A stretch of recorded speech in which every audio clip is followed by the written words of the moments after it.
Hey, I'm Max and welcome to my Unity Basics video. In this video I'll show you some very useful components to put on your game objects. The components that you will use the most often, at least in 2D. So the first component that is very useful for 2D is Sprite Renderer. And you can have it by default if you just right click to the object and then create a sprite. In the first parameter you just have to drag the sprite you want to display.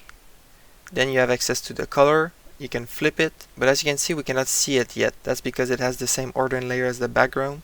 So we can increase the ordering layer, and the one with the ordering layer the highest is going to be drawn the latest. So the one with the highest ordering layer is always going to be on top. Here we can change the color, and it's going to add that color to every pixel in the sprite. We can flip it on the X and Y. We can change the draw mode. So let's say we set it to tile. Here we can increase the width and it will tile the sprite. That's useful, let's say, to make a map or something. And we can change other stuff like the material, but we won't really need that. Another really useful component is the Rigidbody 2D. That component handles all the collisions and the movements of 2D objects. So let's say here we have the mass, and the highest mass one is going to be pushed less by lower mass ones.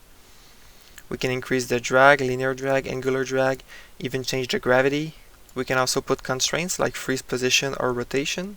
By default, a rigid body though is not going to create any collisions because you also need a collider on your object. So some really useful colliders are box collider, which is going to fit pretty nice on most objects. You can also use a circle collider. In my case that's obviously a lot better fit because my sprite is a circle. You can also add a edge collider, which is going to be a line. And a capsule collider is also pretty useful. To edit a collider, you just have to click the little thing next to edit collider, and then you can just drag the little squares that are created to change the shape. You can also set a collider to trigger so it doesn't trigger collisions, like you can go through something that is checked as is trigger, but it will trigger a script event. Another useful one is going to be particle system, but for particle system, instead of adding it to your game object, I recommend to right click, go into effects and then particle system, because most of the time you don't want your particle system to be attached to a game object that has other components to it.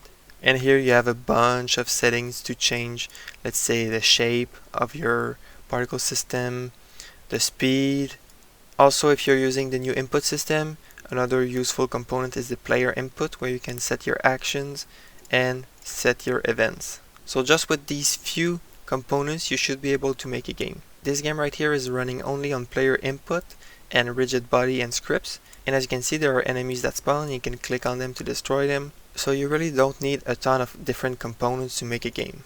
So hopefully now you know a bit more about the most common components on game objects, at least for 2D games. Make sure to check out my other videos for other tips and tutorials, and subscribe if you want.